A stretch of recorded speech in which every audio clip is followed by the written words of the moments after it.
Bonjour à tous, on se croirait en plein été en cette belle journée ensoleillée. Ce week-end, le soleil sera toujours parmi nous. Quelques nuages de prévus, mais rien de bien méchant et des températures entre 19 et 23 degrés. On en profite car la semaine prochaine, ça devrait se gâter un peu. Vos prévisions météo en fin d'édition.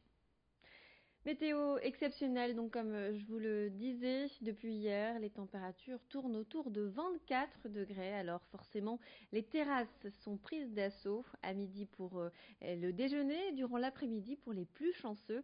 Les cafetiers sont évidemment les premiers ravis. Les boissons chaudes laissent place à la fraîcheur, aux cocktails et aux rosés, à consommer évidemment avec modération.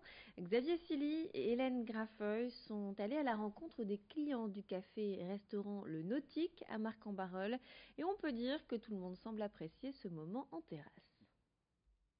J'espère le soleil parce que c'est important. Déjà, je suis hyper blanche, donc il faut que je me bronze un petit peu. Ça fait un peu de bien à la peau et puis au moral aussi, surtout. Parce que on était quand même au mois d'avril et il n'y avait pas encore du soleil, c'est sympathique. Vous mettiez à peine. Ah non, je mets pas de crème solaire. Bon, j'ai changé de place pour tout vous dire parce que c'est vrai que le soleil tape dur, mais non, effectivement, c'est toujours très agréable et puis on a plaisir à retrouver les amis pour déjeuner, puisqu'on sait que toujours on sait que c'est limité, donc le temps est compté, donc on en profite un maximum. Ça fait quand même 6 mois qu'on vit dans le noir. Oui, c'est vraiment que du bonheur. On profite, on est des vrais nordistes, un peu de soleil, on est en terrasse. C'est de l'énergie, c'est des vitamines, on en a besoin. Et on était au bureau, on s'est dit on n'irait pas se manger un petit bout en terrasse. On s'est dit le nautique c'est juste l'endroit idéal et voilà, on vient de terminer de déjeuner. Ouais, c'est ça, on va optimiser les terrasses, on va faire en sorte de faire fonctionner le business local, c'est ça. Voilà. Et puis le week-end prochain, on verra, hein. Le week-end il sera beau et la semaine prochaine, on verra ce que ça donnera. Moi je suis en vacances pour ma part, donc ça ira. Et du côté des plages, on retrouve également une ambiance estivale, short, débardeur, tout le monde s'est mis en condition pour profiter de ces premiers grands rayons de soleil. Comme vous pouvez le voir sur ces images, le front de mer est actuellement en travaux, pourtant ça n'empêche pas les promeneurs de profiter des terrasses de café et de la plage de Saint-Malo. Corentin Escaillé a rencontré le responsable de l'établissement La Scala situé sur la digue. On l'écoute. Ah bah là on revit, il y a le sourire, les gens sortent, c'est agréable. Oui, oui, un cocktail sans alcool, un cocktail à alcool, un mojito, bon le fameux mojito de toute façon, hein, c'est la plage et puis bon quelques cafés. Bah là on travaille normalement, là, à la limite au niveau saison, à la limite au niveau soleil, on travaille normalement. Le taux d'occupation de la plage il est bon. Et là il faut s'adapter, il faut trouver le personnel, il faut courir et puis voilà. Et si vous passez dans les alentours de Saint-Omer, dans le petit village de Moringhem, ne soyez pas surpris si vous voyez des épouvantails devant les maisons. En ce moment se déroule la 22e édition du Festival des Épinards, épinards qui signifie épouvantail en patois. Jusqu'à la fin avril, les habitants confectionnent eux-mêmes leur épouvantail et les placent devant leur maison. Chaque création est accompagnée d'une petite phrase en patois et en parallèle des expositions et festivités ont lieu chaque week-end. Au programme chasse aux œufs, course à pied, théâtre et ce dimanche une grande brocante est organisée. Pour clôturer le festival le 30 avril, les habitants se rassembleront autour d'un cochon grillé et tous les épouvantails seront brûlés sur un bûcher. Brieuc-Gorchier a rencontré Luc Saint-Machin, il est le président de l'association à la base de l'événement. Tout ce qu'on trouve dans le grenier, dans le garage, un petit peu de paille, des vieux vêtements, des vieilles chaussures, 2 morceaux de bois. Et après, c'est vite fait, hein. Avec un peu d'imagination, on essaye de faire des réalisations qui sont plus ou moins réussies.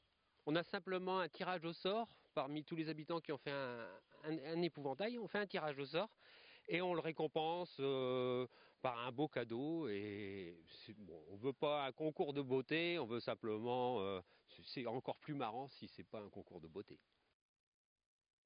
Et avec les beaux jours, on vous emmène à la découverte des parcs de la région. Aujourd'hui, on part au cœur du parc de Saint-Omer.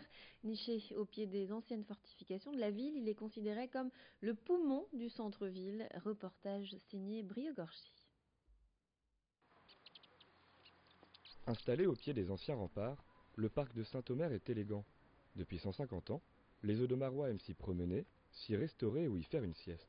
À la fin du 19e siècle, après de longues démarches, il y a un démantèlement des fortifications, mais on va conserver une partie, les élus vont souhaiter conserver une petite partie dans toute sa profondeur pour installer donc ce jardin public qui va servir aux Audomarois. Alors aujourd'hui concrètement c'est un parc paysager de la fin du 19e siècle, donc on va y trouver à la fois un jardin dit à la française avec ses allées régulières dans lequel on est installé, et puis un petit peu plus en aval on va trouver donc un jardin à l'anglaise qui va être avec des allées plus sinueuses entre les anciens massifs de fortification et des plantations bien évidemment puisqu'on est dans un jardin public avec des plantations, notamment un très bel arboretum qui date lui aussi du tout début du XXe siècle.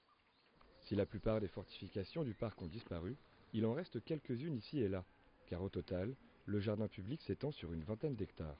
On est ici à côté du kiosque à musique édifié en 1896 après le démantèlement. Alors cette partie était ce qu'on appelle une demi-lune, c'est-à-dire un ouvrage avancé qui protégeait le rempart et qui a été complètement aplani pour avoir ce qu'on appelle aujourd'hui, ce qu'on pourrait qualifier aujourd'hui d'une aire de rencontre, un espace autour de ce kiosque avec des mosaïcultures, avec de l'espace finalement pour s'asseoir, pour faire la fête, ce qui est toujours le cas aujourd'hui.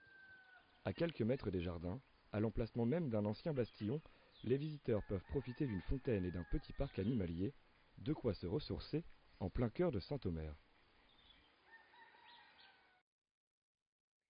Et un peu de culture également avec des images d'un projet réunissant une centaine de collégiens et de lycéens au bateau-feu, la scène nationale de Dunkerque. La restitution de leur travail a lieu ce soir. Au programme, une performance artistique mêlant le chant et le théâtre d'objets. 3 sessions d'ateliers ont lieu ces derniers mois avec les élèves et leurs professeurs, encadrés par des professionnels de la scène. Avec un thème général, l'engagement. L'objectif était simple, encourager la sensibilité artistique des ados et favoriser les échanges entre eux, qu'ils soient collégiens ou lycéens. À l'arrivée, certaines performances sont impressionnantes.